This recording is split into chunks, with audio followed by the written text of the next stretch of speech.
what caught everybody's attention when you sold some lakhs of smartphones in minutes on Flipkart? I remember, Xiaomi is not just about Xiaomi. It also built Flipkart in a large way. Those days, less than 4% of phones, about 3.5% phones were sold online. Predominantly 96-97% were sold offline. And so we launched on Flipkart. That day, more than 500,000 people turned up. Flipkart crashed for the first time in the history of Flipkart. And then rest was history. Did you really sell that many in those few minutes? Manu Kumar Jain has led transformative journeys across e-commerce, technology and AI. From co-founding Jabong to driving Xiaomi's rise in India and now leading AI innovation at G42, his career is a masterclass in adaptability. Today he's here to share his insights on leadership and the future of AI in India. How do you see the future of learning in an AI environment? You've been so deep into this. In next 5 to 10 years, you will see anything and everything, whether it is this podcast, this chair, tea, coffee, everything having some element of AI into this. Your spiritual journey, does that have any effect on your work? One of the curves or duties that at least I believe is... Hello and welcome to The Awakening Code, a podcast where I talk about AI, spirituality, innovation and the human connect. And today I'm particularly excited to actually have a dear friend and somebody who I call the trend setter and trend rider. Manu Jain co-founded Jabong when the e-commerce trend was at its high. He then went to lead Xiaomi when the whole smartphone market was booming. And now he's literally sitting at the cusp of AI innovation and leading AI initiatives at G42 in UAE.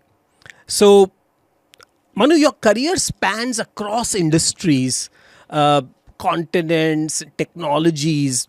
And what drives your ability to constantly adopt and thrive in all these different crazy environments? Okay. First of all, Vishal, thank you so much for inviting me. I'm super glad to be here. You are somebody that I've always looked up to, and you have been a great friend, a great mentor to me for, last 10, 15 years. So thank you so much for inviting me. I wish this was true that I could call myself as a trend setter or trend catcher, but I'll just tell you about these 3 trends that you mentioned, e-commerce, smartphones and AI. So I started my career at McKinsey. I used to build PowerPoints. PowerPoints. Whatever, I used to create PowerPoint, give advice to CEOs, CXOs saying on what they should be doing in their company. But one thing that I noticed was that a lot of our clients, at least at that point of time, 15, 20 years ago, were more brick and mortar clients. While a lot of companies across the world that were changing the world were technology companies like Amazon, Google, those days Orkuts of the world, right? This is even before Facebook came in. And I was really impressed by how these technology companies were changing our habits. So I just want to do something in technology. And then one of the easiest trends was possibly doing something in e-commerce. You'd pick up something, start selling it. That's how Jabong happened. Initially, when we thought of Jabong, I genuinely believed it was a stupid idea because I thought, who would buy shoes and clothes online? The way to buy shoes and clothes is you go to a nearby shop, try them out and then buy them. But it turned out to be a decent one. The reason why smartphone happens because I was running Jabong, and then 60-65% of our traffic, this is 2011, 12, 13, when smartphones were not the kind of smartphones that we use today. These were like Nokia E65, N72s of the world. So 60% of our traffic used to come from smartphones. So I just believe that smartphone will change the world. That's how smartphone happened to me. And when I left Xiaomi about 1 or 2 years ago, I just believe that AI is the next big thing. That's how AI and G42 happened. So that has been my story of catching these trends. No, but it's not just about catching the trend, right? See, a lot of people do things, but in your case, you literally somehow reach the top of these trends. And I think that is the unique part about this. I think, especially with Xiaomi, I mean, it was not even a name people could pronounce, the brand. Even today, right? Xiaomi, what are the various versions of that name you've heard, Xiaomi? I've heard all kind of versions. I've heard the most common one is Xiaomi, then Xiaomi, Xiaomi, Xiaomi, like all kind of names. So even today, even after more than a decade, when I tell people that I used to work at Xiaomi, I used to run Xiaomi in India and neighboring countries, it takes me at least 5 minutes to explain what that company was. The biggest challenge was not building the company. The biggest challenge was explaining what the company was, the name of the company. No, but again, like you said, you thought Jabong was stupid. Yeah. Now think about 2012, 13, getting a Chinese company to India with a name which nobody can pronounce, with companies like Nokia, Motorola, Samsung here. Didn't you think it was a stupid move? Honestly, it was. For many reasons, right? First of all, it was still a fairly young, scrappy startup. The thing that I liked about the company then was that this was possibly one of the few, or maybe the only one, which was innovating both on hardware and software, and I wanted to experience both. It was at that point of time the fastest growing startup in the world. And so I genuinely like the founders. And when I thought of joining the company to start their business in India, there were 300 companies, smartphone companies in India, because 300? Approximately, because Nokia had died. And Micromax that time was fairly large, right? Yes, if I'm not mistaken, Micromax was the second largest after Samsung. And then a lot of Nokia distributors were going to China, buying products from there, selling here under different brands. If you go to different city like Vijayawada versus Udaipur versus Meerut versus Kolkata, every city you would find a new brand because the distributor was importing and then selling under a different brand. And we were the smallest one. Our office was probably smaller than this room where we are doing this podcast. I was the only team member. And I'd never sold phones in my life. No, and I remember even Hugo, right? He was this Brazilian who has come to India for the first time. Yes. Hugo didn't know anything about Indian market. He was, of course, the face of Android globally before he joined Xiaomi. So he had a great reputation, and he had a great connect with the tech community, which helped us a lot in the beginning. But he had also never worked in India, even though he had some experience of smartphone. I had worked in India, but I had no experience of smartphone. So in a way, none of us were really equipped to build something like Xiaomi. So if in hindsight, I would say yes, maybe logically speaking, it was a stupid idea to do something like that 10 years ago. But what caught everybody's attention when you sold some lakhs of smartphones in minutes on Flipkart? I remember, Xiaomi is not just about Xiaomi. It also built Flipkart in a large way. That whole. So can you kind of take me through that journey on how did you convince Flipkart, and did you really sell that many in those few minutes? We did. There was always an acquisition that we were doing fake sales. Let me clarify, it was never the case, but I'll tell you the journey. So this was 2014. We were just starting our India business. And I wrote the first business plan and presented it to a board. The first business plan said, we will sell 10,000 phones. So our board asked me two questions. One, why 10,000? Second, in how much time will you sell it?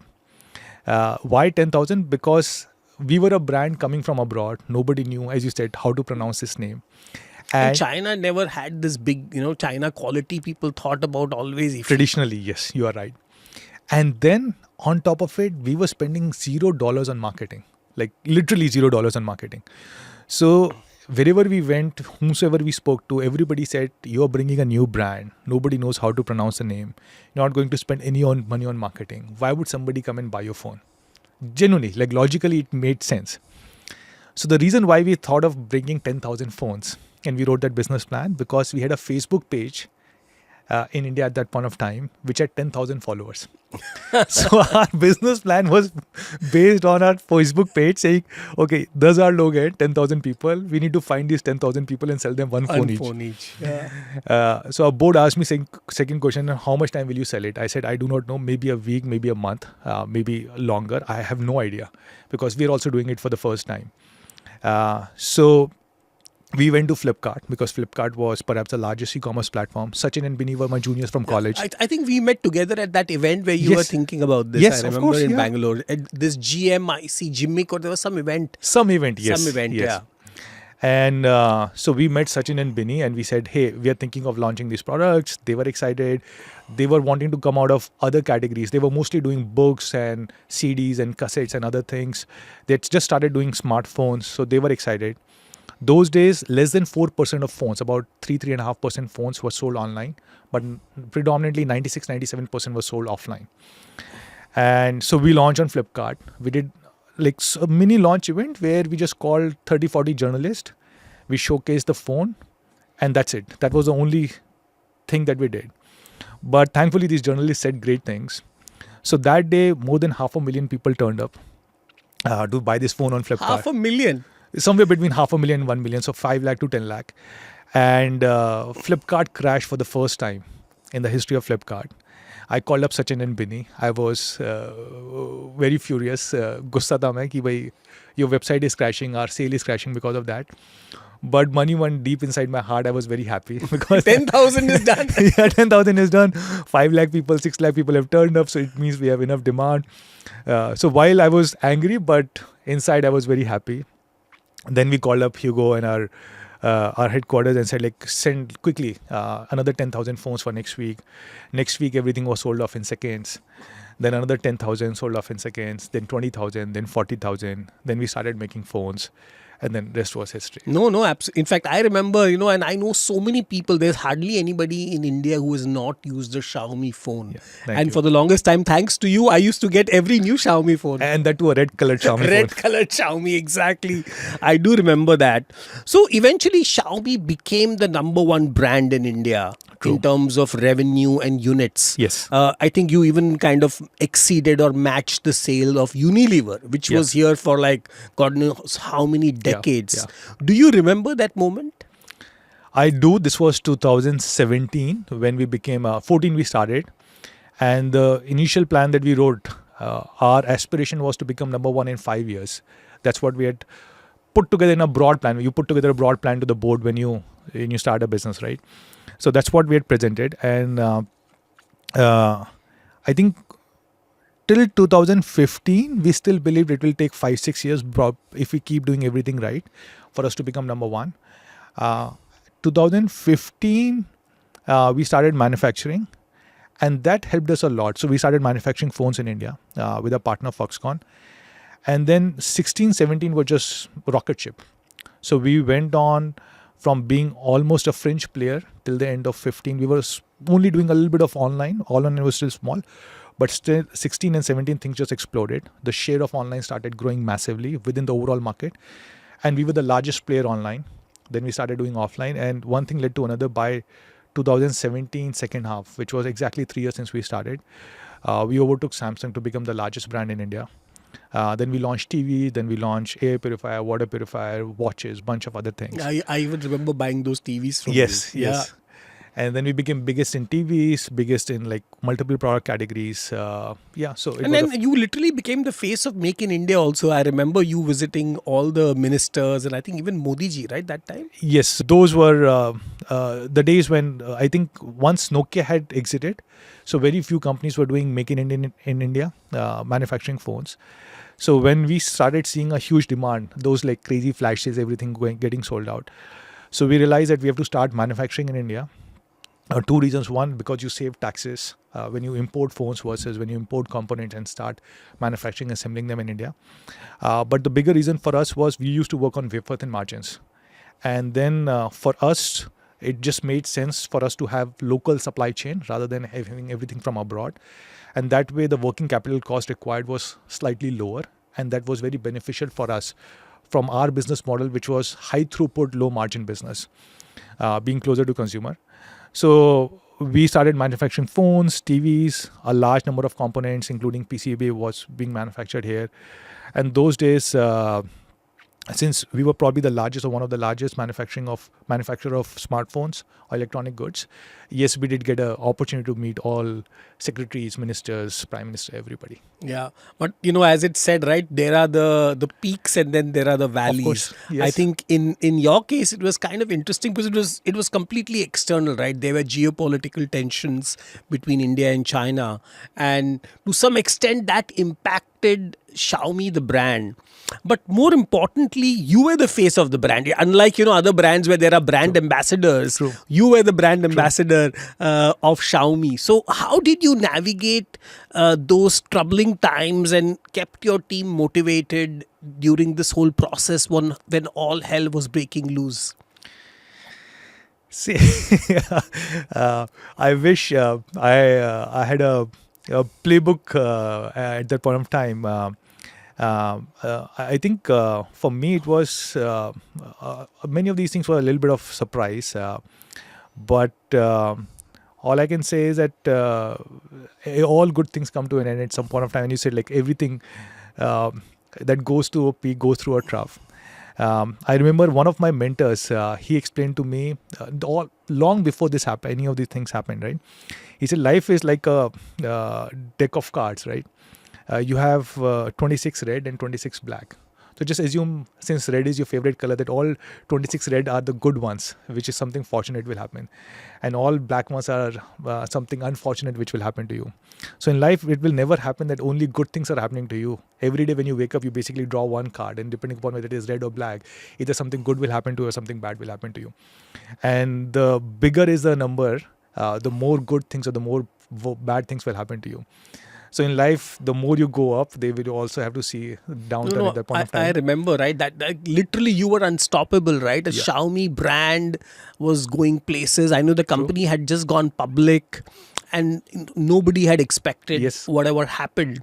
So who did you turn up to support, and what kind of help did you actually seek? Because I know that time, and it was damn in the middle of COVID also, right? That whole process.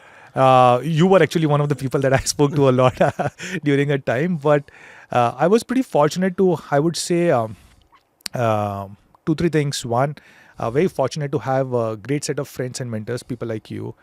There were many other similar startup entrepreneurs, founders who were friends with me, to whom I went to for advice, for suggestions. And not just about the situation, but in general about life, saying, how should I think about life at this time, right? And I got great amount of advice from multiple people, from you, from Vijay, from Naveen, from many other folks. So thank you so much for being with me at that point of time. Second, for many years, even before this, I've had a personal counselor, therapist, somebody that I go to. This I started maybe 4-5 years ago, 6 years ago, when Xiaomi started becoming slightly big, and around the same time when Xiaomi became the largest brand. And the reason why I was doing this was that you would relate to this. Like as a CEO, one of the worst things of being a CEO is that it's a fairly lonely job, right? You have to be answerable to your board, you have to be answerable to your team, you have to be answerable to your customers. Everybody looks up to you in the organization, but you can't share your own anxiety. Or you have to be smiling, chahe kitni bhi fati hui ho exactly. situation. So kitni bhi problem ho, you have to basically stand in front of the team and say, sab kuch acha ho rahega, don't worry, everything is right. You have to stand in front of investors, you have to stand in front of your team members, customers. You have to always be smiling. So that's when I started doing this personal counseling, and I don't do it like every week, but I do it maybe once in a fortnight, once in a month, and just to basically share with the counselor, saying what is going on, how am I feeling, my emotions, and that really helps me out. So that was another thing that I did. During COVID, I also started doing online classes for Bhagavad Gita. I'd never done this in my life. Wow. This was something which I always wanted to do, but this is one of the things that you think is important but not urgent. But COVID was a great time when everybody had extra time, so that also helped a little bit. So I would say these are the 3-4 things: having a counselor, having friends and mentors, and learning Gita at that point of time. No, I mean, we're going to touch upon each of these topics, but I think what I really wanted to kind of at that point understand that what was your message to your team, because all hell was breaking loose. So what did you tell your team, and how did you counsel them while you of course went and seek support yourself? What was your message to them, and what was your message to Lei Jun and all these your board members, etc., on what is happening in India? I think to the board it was slightly different, and then to the team it was different. To the board it was that see, if we believe that we haven't done anything wrong, then we shouldn't really panic and we shouldn't lose confidence on a particular country. Because from a board's perspective, they are looking at multiple geographies, multiple countries across the world. And it was to basically convince them that they should keep investing in India and not really think of this as a negative from a country perspective. Because on one hand, while I represent a company, but on the other hand, I'm also a proud Indian, also represent a country, right? So I had to do that fine balancing, saying that, hey, if we believe we haven't done anything wrong, then we should just keep following the legal recourse. And luckily, we are sitting in a country where legal system really works well. So we should keep following the legal recourse. And from a long-term perspective, it should not really impact the business. So don't lose your hopes about the country. Keep investing in manufacturing, keep investing in bringing new products. That was a messaging to the board. I think to the team, it was more about giving them confidence that what the leadership and the board and the CEO basically believe, giving them visibility that what is happening, because they were reading news from newspapers, from different articles. So how do you ensure that you give them information more than what they are reading in the newspapers, being very transparent with them, saying this is what is happening, these could be the repercussions, positive, negative, either ways. And there was a lot of fake news that, oh, your data is going to China and stuff like that, right? I mean, yeah, a lot of that. Unfortunately, when bad stuff happens, people just write anything. You can't really do anything. I spoke to some of the lawyers saying, should we just sue some of these news agencies who were saying bad things? They said, no, like just stay quiet. It's the best thing to do. You need not like take let any the rash. storm pass. Yeah. Let the storm pass. But I think from a data, etc., at least to the best of my knowledge, like all the data centers were here, all the data was stored locally. So there were no concerns, but it is what it is. People will write whatever they feel like writing. So you can't really control anybody and everybody. So, one thing also very unique about you, Manu, is that normally as people, become more successful, they surround themselves with, a small group of people. But you are somebody who constantly meet people, learn from people, and you have had some amazing mentors. While, of course, you mentioned some names, but I remember that every time you were in Mumbai, you used to meet Mr. Tata. Of course. Who, recently passed away, but I know that he was somebody you really spent some quality time with. So tell me that what kind of discussions you actually had with Mr. Tata, and how did he kind of help shape your worldview? That is true. He was a great mentor and like somebody that everybody looks up to, like not only me. And may his soul rest in peace. I remember the first meeting we had with him. This was just when we had started our India business in 2014. So towards the end of 2014, we were raising a private round. That was perhaps the last private round that the company had raised. And I really wanted about 8 or 10 key entrepreneurs, CEOs, founders, business houses to also participate in that. This was not really for money, but this was more like a way of friendship. And so I had put together a list of about 10 biggest entrepreneurs, founders, CEOs of large companies. And then Hugo and I met them over a period of 10 days approximately. So he flew down to India. Together we went and met all these 10 people. And then we said, if there's one person that we really, really want us to be there on board was Mr. Tata, because he was the most legendary businessman in the country. So the meeting was set up. We went to meet him over a cup of coffee. This was just when he had retired for the first time as Tata Sons chairman. So he called us in his office. We were there. He just had a cup of coffee. We were there with our charts, with our presentation, with our laptop. And we said, can we present you this Excel file? Can we present you this PowerPoint? And he said, no. Let's just keep everything aside. I just want to talk to you and hear about your stories. So hear about Hugo's story, hear about Manu's story, hear about Xiaomi's story. That's it. And we spoke for like 45 minutes, an hour. And at the end of the meeting, he said, I'm in. And Hugo and I, we were literally looking at each other saying, we couldn't believe, because we thought it would take a lot of convincing PowerPoints and presentations, because that's what was happening in all of the meetings. All of the people that we went to and met, we had to present data and facts and figures. And unfortunately, none of them invested. But the only unfortunately for them now, given the kind of return everybody else got. Yeah. But luckily for us, Mr. Tata, without looking at anything, just by hearing a story, he agreed. And since then, he was very kind with his time. So he would meet us on an average every quarter, once Every quarter. on an average.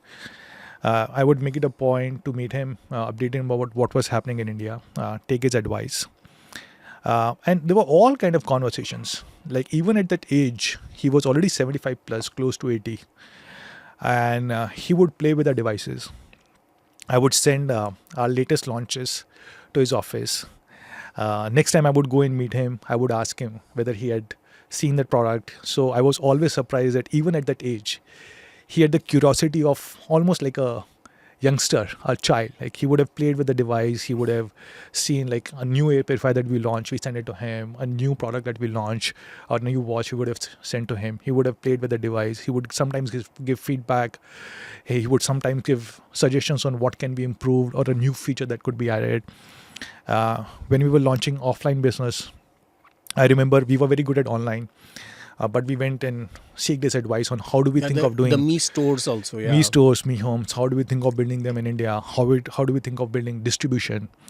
And then I remember him talking about giving examples from Titan, because Titan was a great example, Titan and Tanishq, of building great distribution network. So he said, if you go and talk to Bhaskar, who was the then MD of Titan, he said like he will tell you about how the relationship with distributors and retailers is exceptionally important.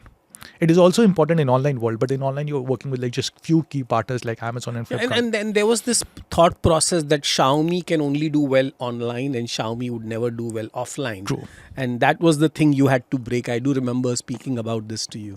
Yes, which was true in a way, right? Because all of us, even in the company, came from e-commerce online background. We had never done offline sales in our life.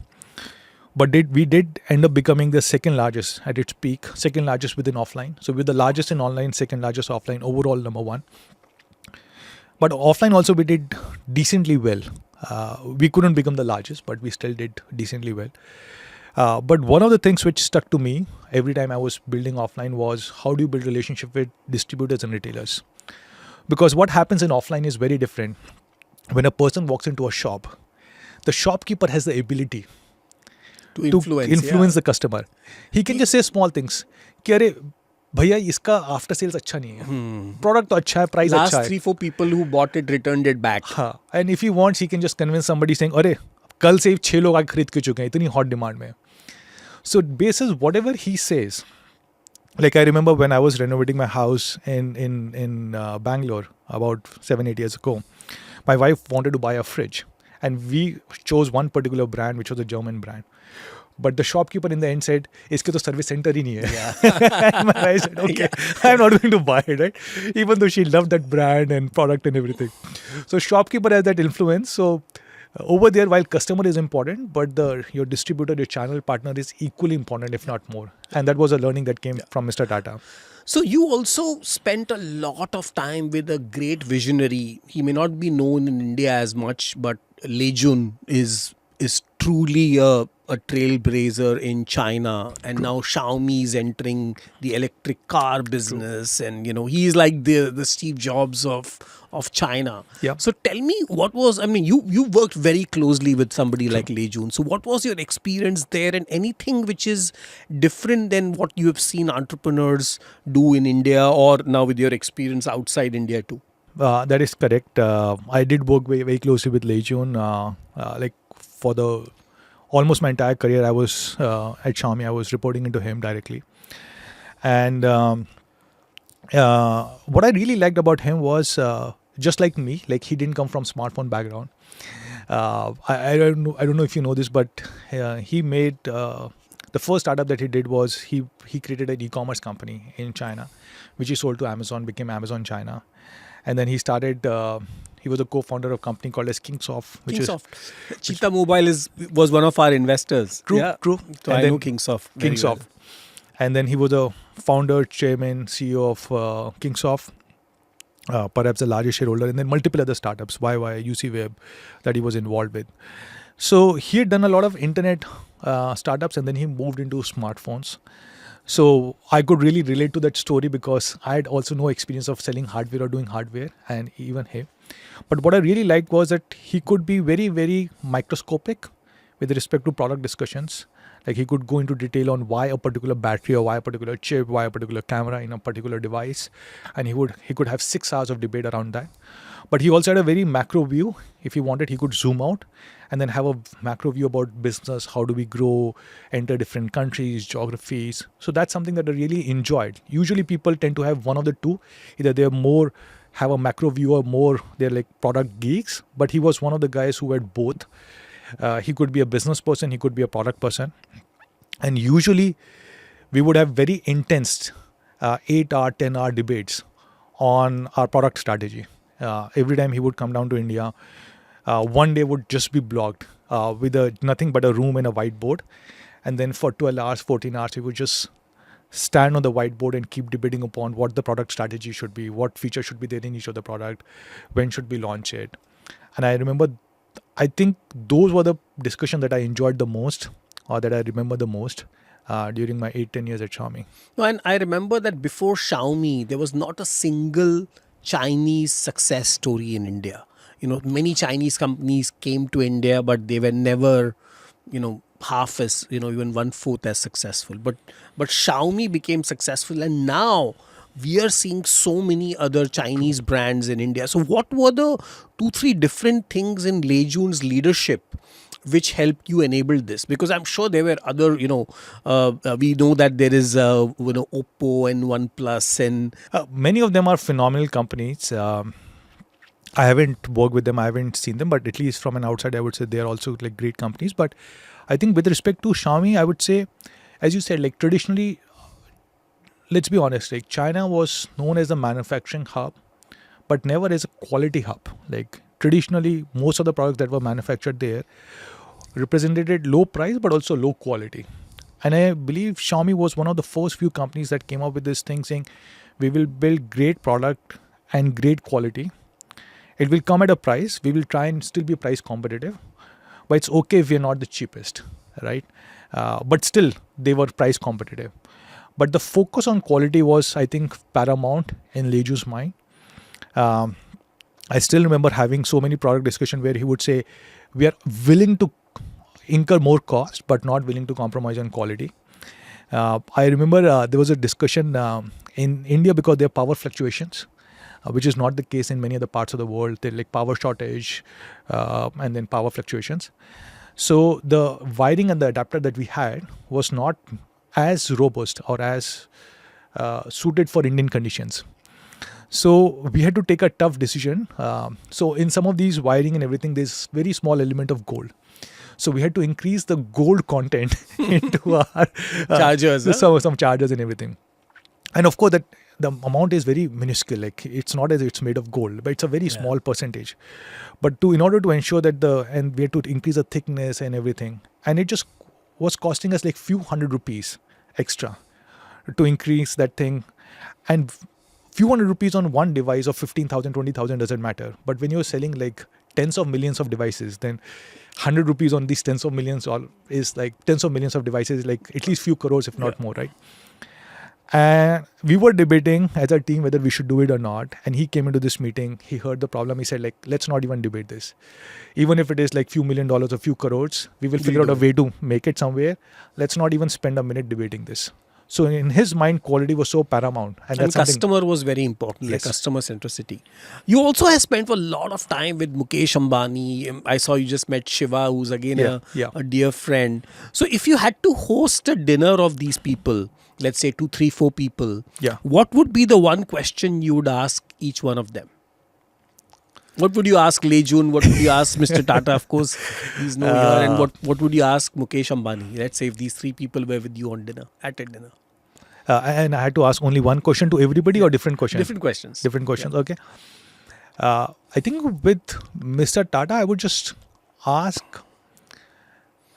about his incredible ability to be so humble, right? He was so humble and he treated everybody with so much of respect. Like I remember even the junior most team members, not in his office, but even in our office, when he came to our office, he treated everybody with so much of kindness and humbleness. Like people wanted to ask him questions and he was willing to take out extra time. He was running late, but he ensured he answered everybody's question. He shook hands with everybody. Like, how do you even become like 1/10 as patient and as humble as he was? Like, I think that's the question that I would ask him and would love to learn from him. I think with Mukesh Bhai, I've interacted with him a lot because we were the largest smartphone company. He, of course, runs the largest telecom operator, yeah. So I interacted with him a lot. I remember once I met him in person in office, and that was just a one-on-one meeting. And we were talking about some business opportunity, something.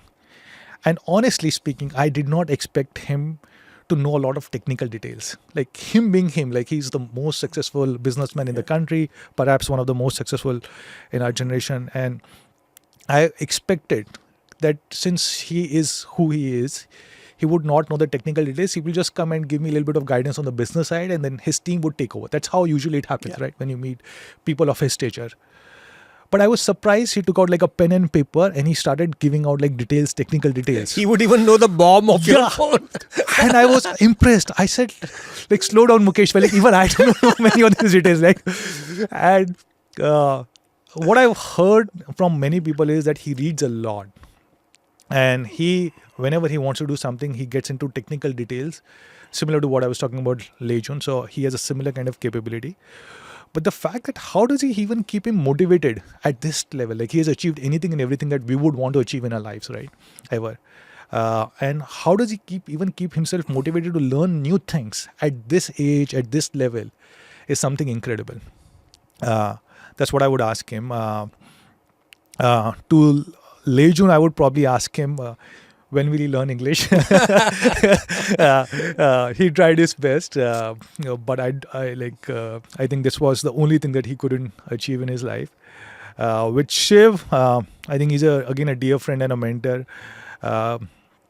And he has done also so many things. Yeah, Nokia number one and Nokia number one. Then he did Pepsi. He was with Aditya Birla Group. Yeah. He's an incredible guy, I think, and his best ability is like what I really like is he reads so much and he interacts with so many people, and every time I meet him, he's able to synthesize things in a very simple language. I don't know if you follow him on LinkedIn, but every other day he would write about a book. Yeah, he writes about a summary about a book. So he used to previously email those summaries. Exactly. Yeah? I'm on his email list. Yeah. My wife used to be, because my wife used to work for him. So she sold phones for 5 years. I sold phone for 10 years. But she started her career at Nokia. So she used to get those summary emails. And I would read them. How is he even able to do it? Like as a CEO, like of course you would want to read as many books. But even when he was the CEO of Nokia and CEO of then Pepsi, he would take out time to summarize books. Like it is incredible. Like even I read books, but not as many as Shiv. And even the ones that I read, I don't get the time or patience to at least summarize for my team. So I think one very important thing you talked about all these people was to be at 30,000 feet level and at the 3 feet level. True. At the same time. True. I think a lot of people are either too operational or too high level, true, right? That's the perfect blend. And I think that takes me to the next wave you are now riding. So, after you move out of Xiaomi, you actually move to UAE. And this new company, nobody has heard of G42. Of course, it's a new company, but we know already it is doing some of the most exciting AI initiatives in the world. It has created Nanda, a large language model, which has Hindi and a lot of Indian languages. So tell me, how did you land up in AI? How did you identify AI as the next wave and not just identify, suddenly leading one of the world's powerhouse in this? So my story with G42 goes many years back. At some point of time, I tried raising money from G42 for my previous company, Xiaomi, which didn't happen. But that's how we met 3-4 years ago. So G42 was born 7-8 years ago. In So 2018. it's owned by the sovereign fund of UAE, right? If I'm or the royal family. No, it's a private entity. The chairman is one of the royal family members, His Highness Sheikh Tenoon, who is the vice ruler of Abu Dhabi. And there are 4 financial investors, including Microsoft, Silver Lake, Mubadala, and Ray Dalio's family office. The company's objective is to do anything and everything with AI. So G42 is just a holding company. Think of it like in India, Tata Sons, how Tata Sons owns Tata Motors, Tata Chemical, Tata Steel. Many of them will work with each other, but they're owned by the parent entity, which is Tata Sons. Similarly, G42 owns and operates various companies in the value chain of AI. So one of the companies build data centers. One companies build large compute clusters, supercomputers, and cloud. One companies build AI models, including the model that you mentioned. One company builds satellites and does geospatial work. Another company, it does genome sequencing, also owns hospital and clinics. There's a company which is doing AI analytics. There's a company which does cybersecurity and few more. Wow, and I believe you also got the supercomputer in the UAE, right? With God knows how many exaflops of capacity. So yes, so our computing cloud company, it owns one of the largest supercomputers in the world. It is called as Condor Galaxy. It is housed in US, not in UAE, but it is owned by Core 42. And if I'm not mistaken, it's around 32 exaflop. 32 exaflops. Which is one of the largest in the world. But now today, of course, in the world of with AI, quantum computing. so people are building significantly bigger clusters as compared to what we have. But we're also building multiple clusters in US, Europe, UAE, and hopefully in India. So how will this infrastructure play transform AI, and what is your role, especially in the Indian context? So in India, we are... so the way we think of our business, and I'll come to India, is there are 3 foundational building blocks. One is data centers, second is compute, and third is LLMs or AI models. And then on top of it, you build verticals, industry verticals like genome sequencing, like satellite, like analytics, like cybersecurity. But all these verticals then consume these 3 horizontals, which is data centers, compute, and AI. So the idea in India is to basically build these 3 foundational blocks first, and then over a period of time, think of how do you build verticals. First, on data centers, we believe it's one of the biggest growing spaces in the world, especially with AI coming in. Everybody is investing in data centers. So we have a company which has built about 350, 400 megawatt. So data center capacity is measured in megawatt, gigawatt. So it is the largest in the region, and it has deployed about 350, 400 megawatt of IT load. Is now building extremely large 2 gigawatt data centers, mostly in Abu Dhabi, mostly focused on AI. So in India also, we want to build large multi-gigawatt data centers here in the country. And I believe, especially with AI coming in, this will be the single biggest foundational block that you need. You need large amount of data, you need large amount of processing, and you need data centers which can host both of these. And India today is about 1 gigawatt of capacity. But for a country of India's scale, like India is the second largest internet population, largest mobile data being consumed, being produced, second largest smartphone market. We believe that India's data center capacity should be a lot more, and we want to help augment So in this. fact, Amazon just set up its data center in Mumbai, and Yes. I believe other big guys are also doing it. Everybody is doing it, and we believe there's even more. Ideally, it should be a lot more than what it should be, what it is right now. So we want to help execute this. So we signed an MOU for a multi-gigawatt data center here in the country. Second thing that we want to do is help build compute, which is the second foundational layer. So we would want to work in building we have proposed building India's largest supercomputer, an 8 exaflop machine here in the country. And third, we are building LLM models. So one of the ones is the one that you mentioned, which is Nanda, which is a 13 billion parameter model that we launched for Hindi, English languages. But hopefully we'll add more Indic languages to this model. No, with Microsoft and all these big guys as your shareholders, tell me, how does your meeting, like, they're all talking of trillions of dollars, what is a typical discussion in a meeting like that? So Microsoft has been a great partner for us, business partner before they became an investor. They rent our data centers. We work with them on cloud. So the Azure cloud works on your So data center. Azure cloud in UAE, it is hosted in our data centers. And then when we build sovereign cloud, one of our biggest products that we sell in UAE is actually built on top of Azure. So there's a lot of, in various areas, there's like a very deep collaboration. Plus, in many countries, we are going together, doing business together. Like we announced something in Kenya together, in few other countries. So we have been executing multiple projects together as G42 and Microsoft. And as a result of this, the whole investment happened, which is Microsoft ended up investing in G42. For us, at least, I would say nothing changes. They're still a great business partner in many countries, including India. We do talk to them. We meet them. We help each other. When we go and talk to government, sometimes we try and figure out if we can go and talk to together. We can also do projects independently. So it's sort of like a friendship, a great friendship. दोस्ती जो रिश्तेदारी में बदल गई है, right? So it's a great. That's friendship. a good way to put it. Yeah. So that's And you are the expert of this, right? You've been able to not only you've been able to get the best investors, whether it is Xiaomi, whether it was Jabong, or now with G42, right? Getting some of these people is incredible.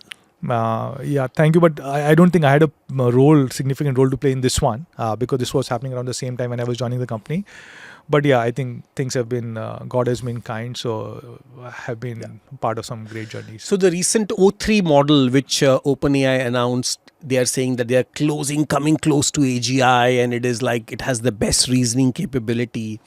But I wanted to kind of get something interesting. We thought that since you are so much into spirituality, you learned the Bhagavad Gita, you are the AI wizard of the Middle East in a way.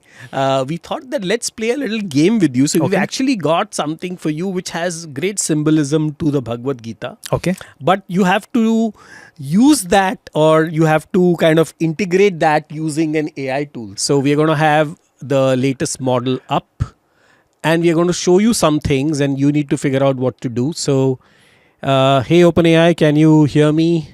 So what do we have now? That's a conch shell. It's often used in religious ceremonies and can also be a decorative item. Yeah, you can ask questions to the AI model on what to do with it. Can you tell me what to do with this? A conch shell can be used in various ways. Traditionally, it's blown like a horn during rituals. You can also use it as a decorative piece or even for meditation practices. Would you like more details on any of these uses? Can you give me some use cases for the modern world? Bhagavad Gita, yeah. Because we are not fighting a war right now, but something that we can do in the modern life, in today's life. Certainly. In modern life, you can use a conch shell for mindfulness and meditation. Blowing it can help create a calm, focused atmosphere. And it can also be used as a decorative item to bring a sense of tranquility to your space. I am a kid who doesn't know how to blow it, so please give me instructions accordingly. All right. Hold the conch shell firmly. Place your lips on the opening, like blowing into a trumpet. Take a deep breath and blow steadily to produce a sound. Give it a try. Should I try? Okay. I've never done this in my life. Okay, so but we're I'm going to have AI. Okay, model, can you see him do it right now? I'm pointing Do out. I need to him. hold it in a particular way? I do not know, but I will try. Yeah. Is this right?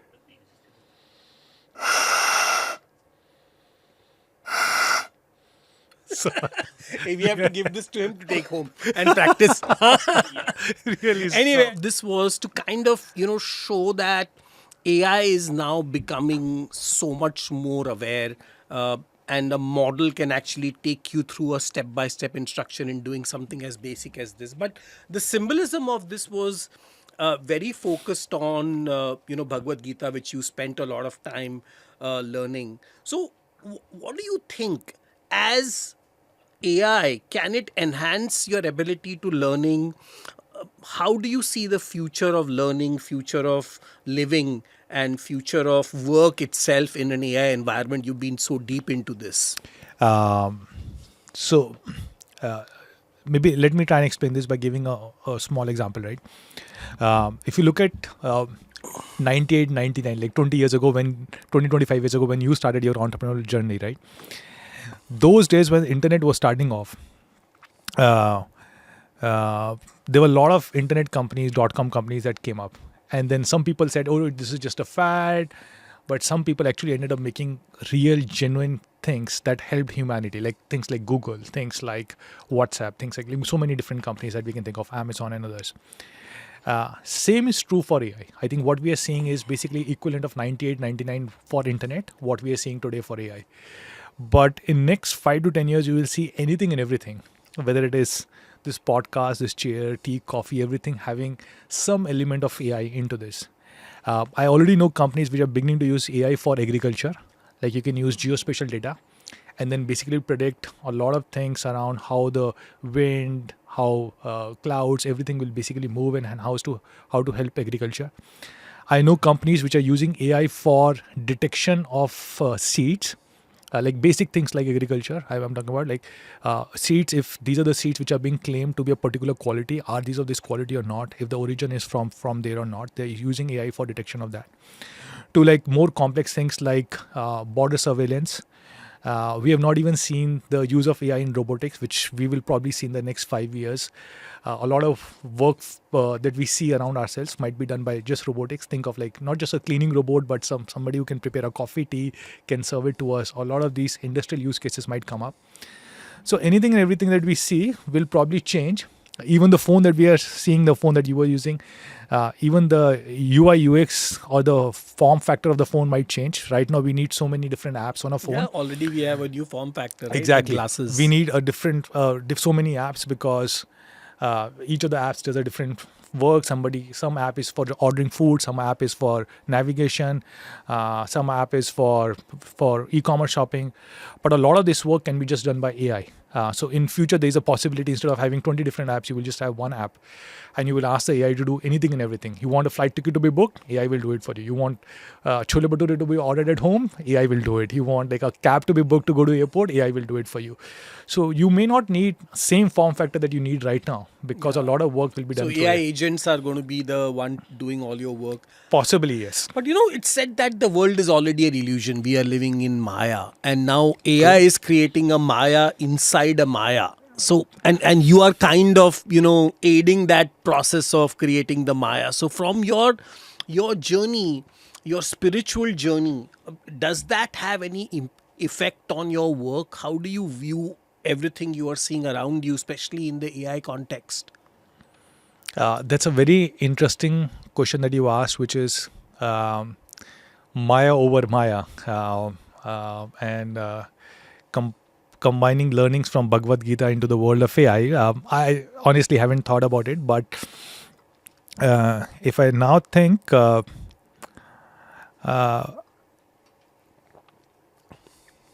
some level, like, so Maya, I don't think I can comment right now, but at some level, we're all doing our own karma, right? And one of the karma or duties that at least I believe is basically to advance mankind. Of course, I wish all of us were like as talented or as excelled as Elon Musk, that he's actually planning to take us to Mars. multiple planets and make us multi-planetary species. But in our own different ways, we are trying to basically advance humankind or mankind in particular way through e-commerce or through phones or through AI, whatever, right?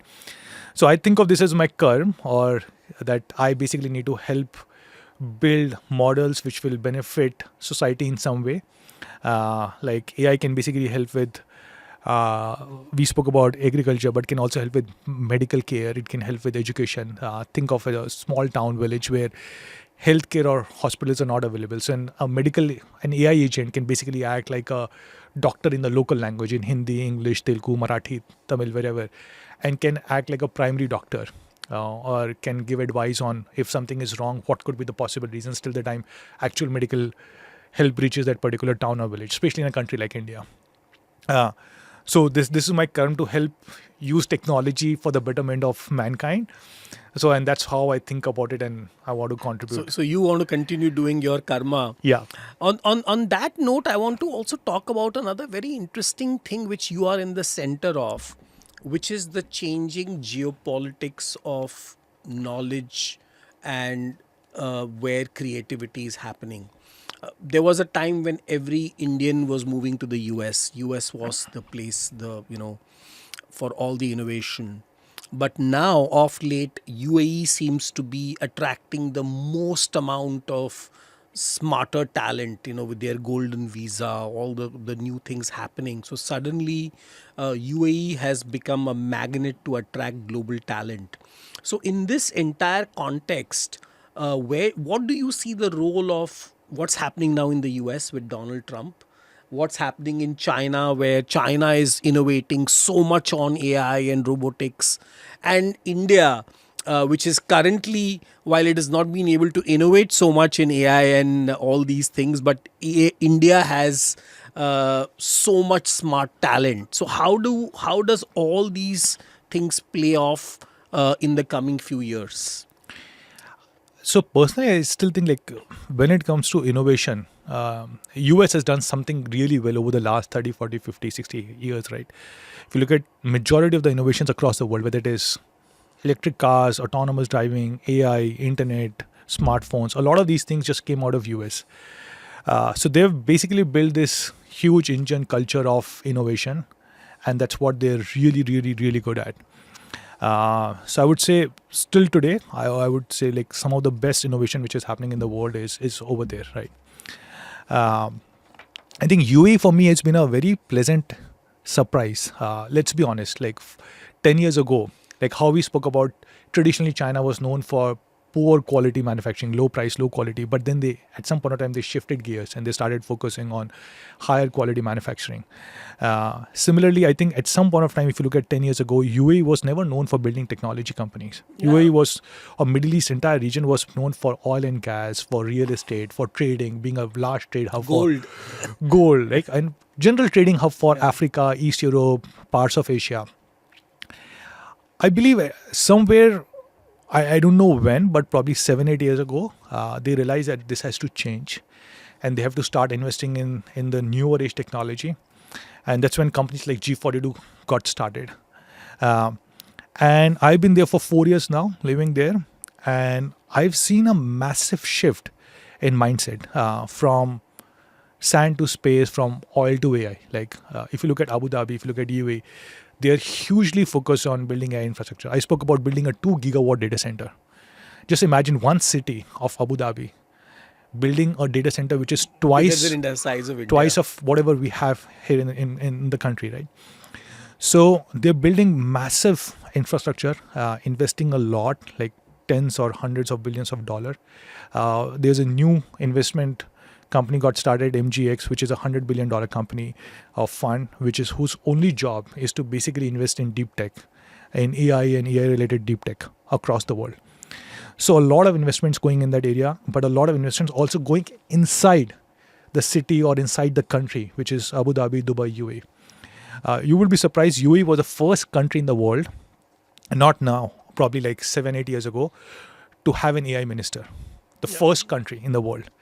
A lot of things are driven by AI. All the traffic fines that we get are driven by AI. AI. So there's no human sitting actually giving traffic fines. Everything is driven by AI.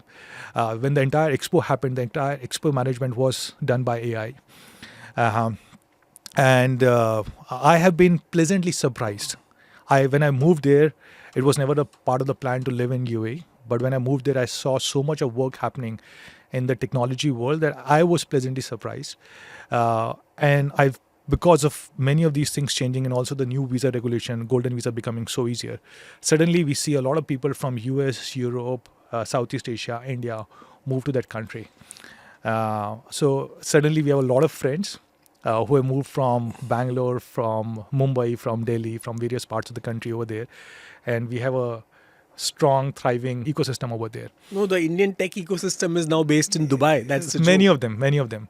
And even colleges and universities, 2 weeks ago, I was at IIT Delhi Abu Dhabi campus. So I do not know if you know, IIT has opened a campus over there. And the 2 courses that IIT Delhi Abu Dhabi campus is teaching one is in energy, focusing on oil and gas, and second is computer science and AI. Wow. Because these are the only two big focus areas, right?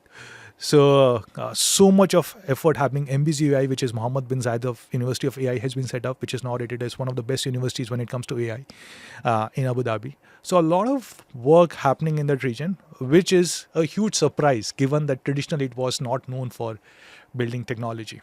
No, and not just that, right? I think it has got the maximum immigration from people in crypto, Web3, AI, deep tech. I mean, everything. It's so much thriving. True. So, does India have anything to learn from this? I mean, we are losing all our top talent to Dubai and UAE. Why are we not able to retain them here? I don't think we're losing all the talent. I think some people are moving, but you still see so many of startups, a lot of innovation happen here.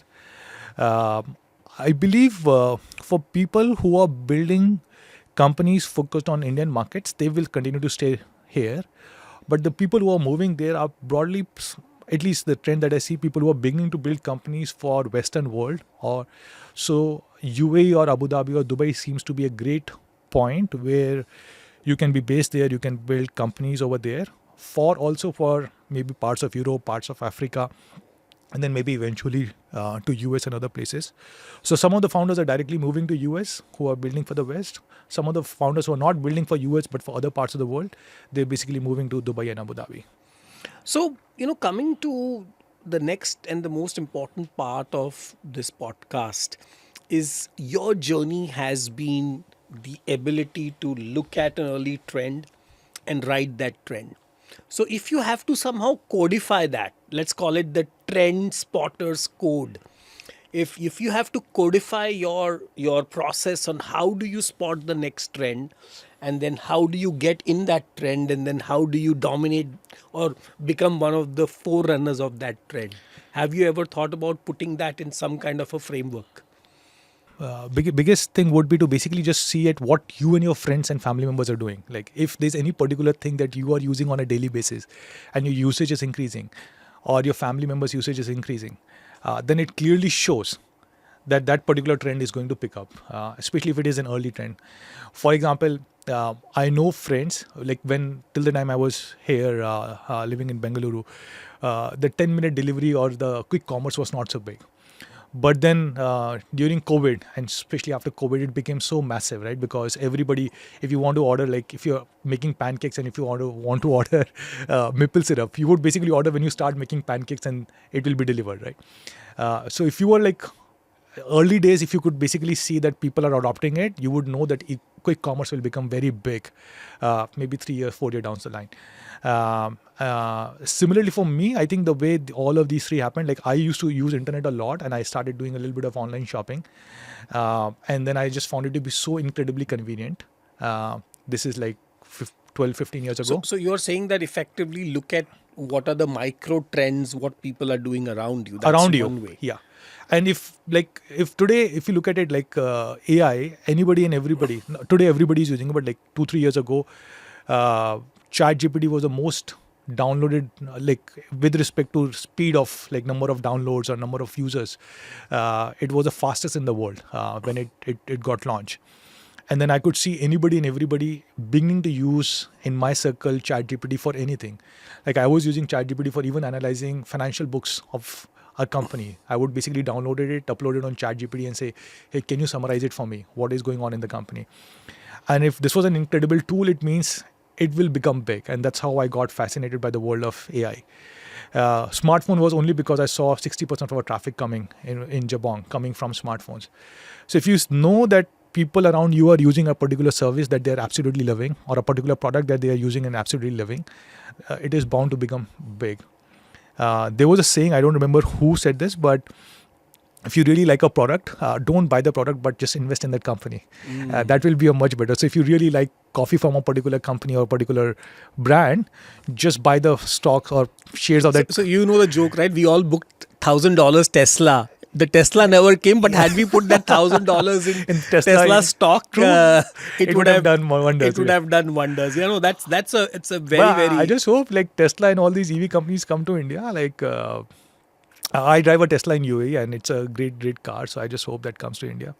So what's your advice to leaders and startup founders on building the next company? What is the next trend they should be looking at? Because building AI models is already too late, right? So what next? What is the next trend? I would say two when it comes to now specifically. I'm assuming you're talking about AI. So Not just AI. I mean any Okay. future trend.